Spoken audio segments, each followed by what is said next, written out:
There are some other clubs, restaurants, bars, cafes who accept cryptocurrencies, but they also accept the fiat money, the state money.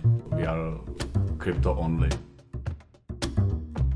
Everything here in Parallelní Polis is paid in cryptocurrencies. So when someone coming here, he can change his fiat money. We have ATM where he can easily buy the cryptocurrencies. We are a non-for-profit and non-government organization. Here we are in the basement. Here is our hackerspace. We call it CryptoLab. Above us, in the floor 0, there is a cafe.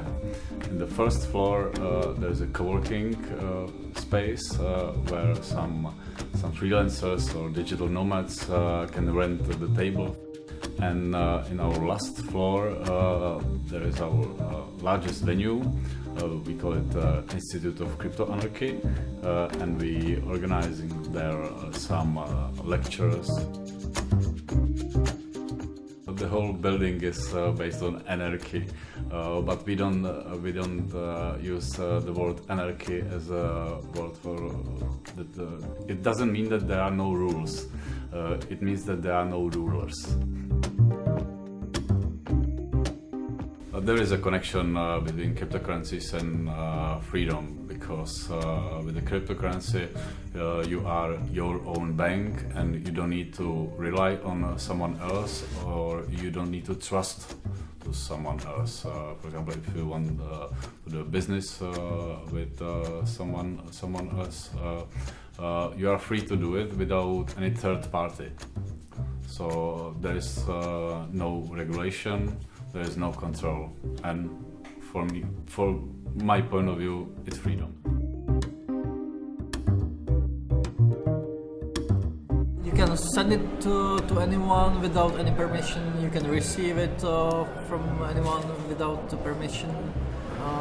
It's impossible to fake it. It gives you not only freedom, but it also gives you a privacy. Because in the current system, which we have with the regular fiat money, our state-owned money,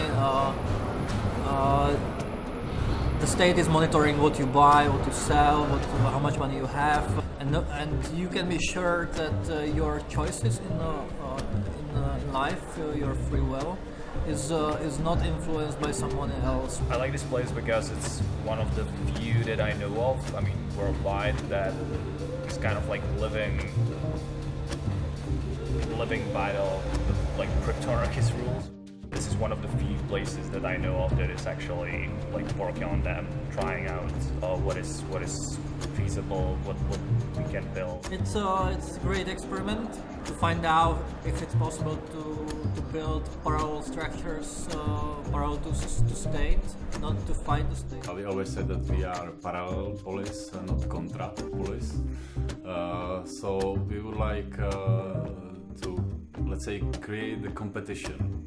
Yeah, we want to support the parallel societies, not destroy another society.